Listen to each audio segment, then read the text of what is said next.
Welcome back to the WHTC Morning News for this Monday, February 14th. And we chat with this man every month to talk about what's going on in the West Michigan economy with an emphasis on manufacturing and employment. On the other side of our Zoom connection is Dr. Brian Long. He is the Director of Supply Management Research at Grand Valley State University. Brian, good morning and happy Valentine's Day to you, sir. And happy Valentine's Day to you, too.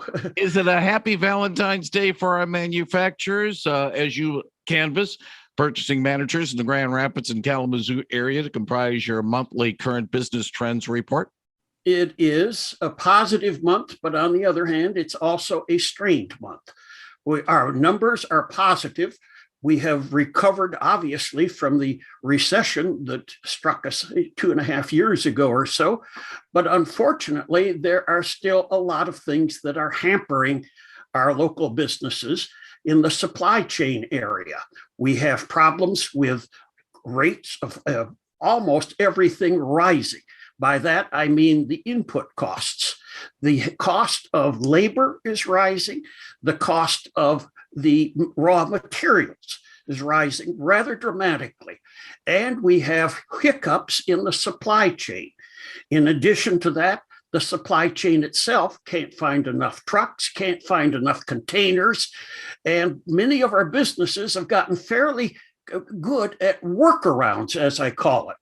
But sometimes these workarounds involve air freight, hot shot rates, and other things that run the cost of doing business up considerably. There's also that problem of just plain availability. The magic pipeline that has worked so well for the last 30 years or so has gotten some kinks in it, and they're unexpected kinks, but the people are kept busy all the time, basically just trying to keep the supply chain running like it's supposed to.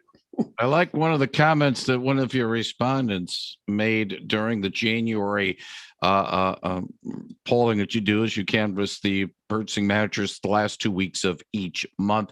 Shipping costs are eating us alive. Can we do something to sort of make that, shall we, make the purchasing managers not so edible for these shipping costs?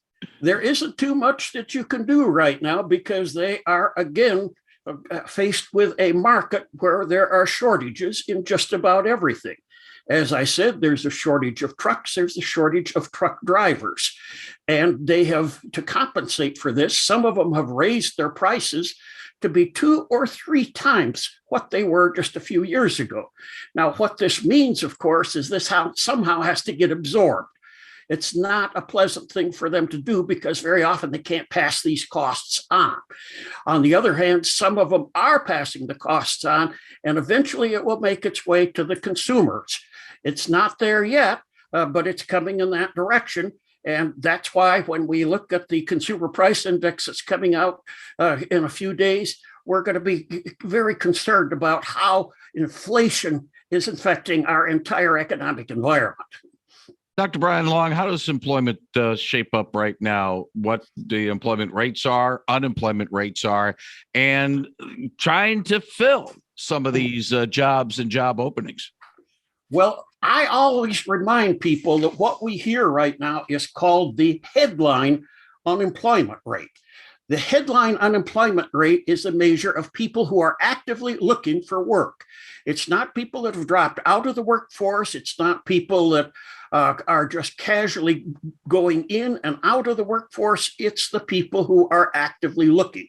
And those numbers are looking really quite good, largely because of the large availability of jobs that's out there.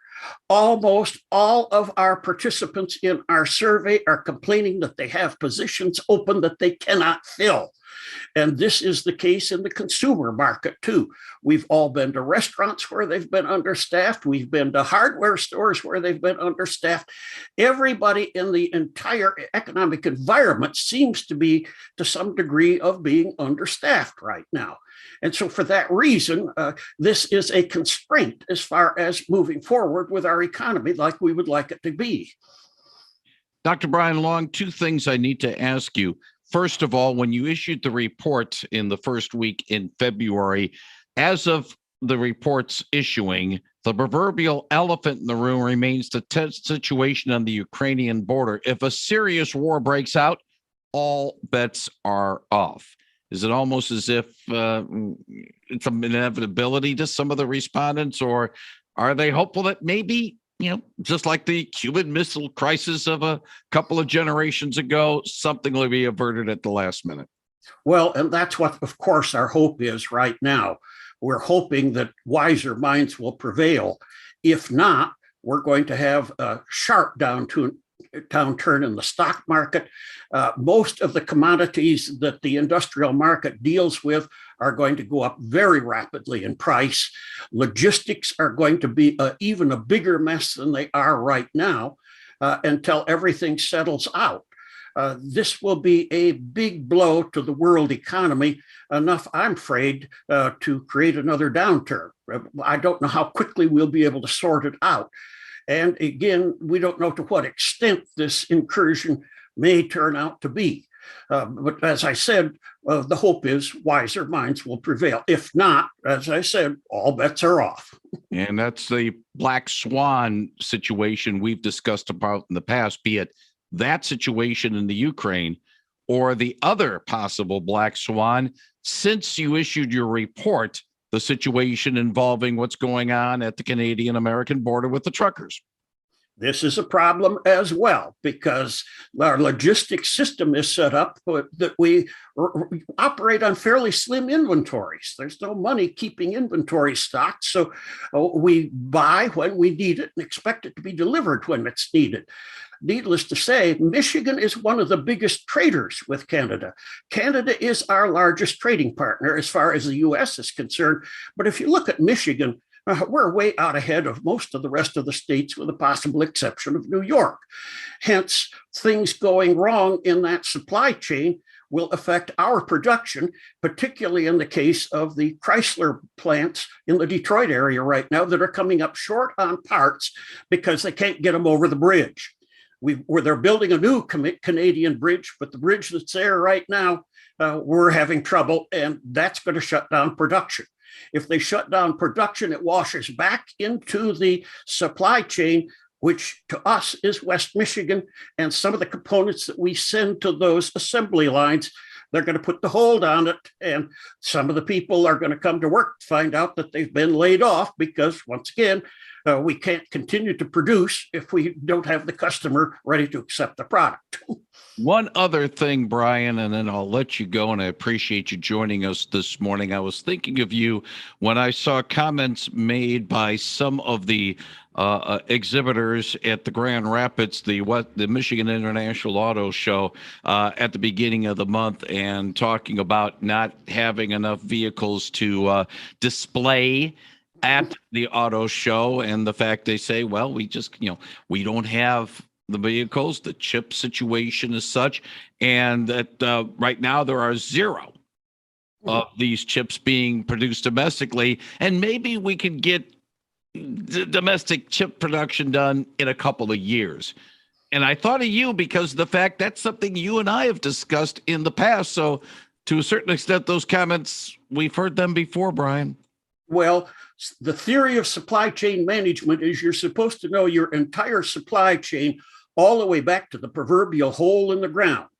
And for a long time, we were pretty good at that until about 10 years ago when we started to get sloppy. And we found out that we had components coming from all over the world that when the logistics system stopped up on us, backed up at the ports and everything else, then's when we found out that we had some of these 10 and 15 cent items that weren't making it to us. In fact, most of the cars that are not being produced today are because of the lack of about $15 worth of chips.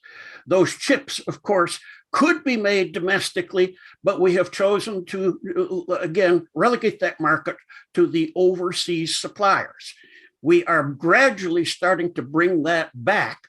But as you said, when you say we're going to bring it back, that is a 2-year process. The auto companies are doing that, and they're finding some other workarounds on it too, one of which is, of course, just re-engineering some of the chips out and downgrading the vehicles from what they were.